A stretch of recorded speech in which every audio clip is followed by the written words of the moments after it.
students busily typing on their laptops. It's a common sight on campuses like UCLA.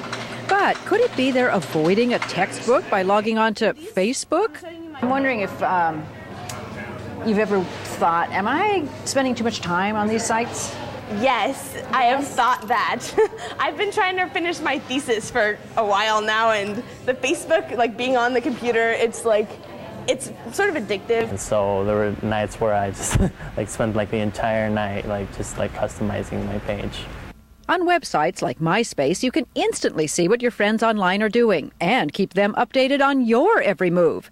Most users know it's not a substitute for face-to-face communication, but they say it's the next best thing. Friends are kind of scattered all around the country, so it's just kind of nice to be able to keep in touch with people. MySpace says a quarter of all Americans use the site, with 300,000 more people joining every day. It's a really comprehensive snapshot of what everyone that's important to your life is doing at any given time. I think what kids and what adults are doing with Facebook and MySpace is they're extending their sense of identity, their sense of self. Psychiatrist Dr. Gerald Block treats patients who use the internet excessively, more than 30 or 40 hours a week. Studies suggest internet addicts number in the millions. It's not just involving the internet, it involves the computer more generally. So you can be checking email excessively, you can be playing computer games excessively. Not to worry, says the co-founder of MySpace. I don't think it's a concern at all. I think it's more substitutional. People are spending less time watching television and they're spending more time on MySpace. So right now, you've got 1, 2, 3, 4, 5, 6, 7, 8 friends. Right, who are available to chat. Users say they end up connecting with many more people than they otherwise would. However, some wonder if all that instant information has a downside. It can really get addicting. You start to want to stalk people. You kind of follow their every move. Because all it takes is a click. Exactly.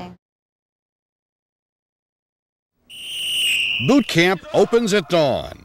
It looks military, but it's really an inpatient medical clinic treating perhaps the world's newest disorder, internet addiction, which officials define as spending more than 4 hours a day online.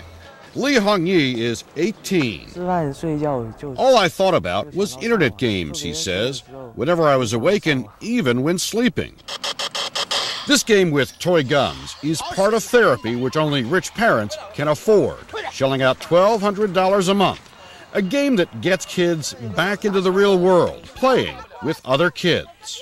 While some experts may question whether or not internet addiction is really a disease, here in China, this disease has the government's stamp of approval. To prove the danger, authorities showed 13-year-old Zheng Xiaoyi in a high-rise elevator before jumping to his death. His suicide note said it was his escape to the virtual world. But the government's concern may have a darker motive, fear of what it cannot control.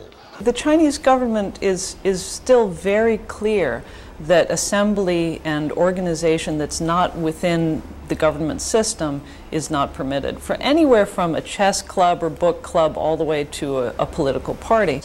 Trainer Zhang Yanan sees a younger generation facing something new in China, the intense need to succeed.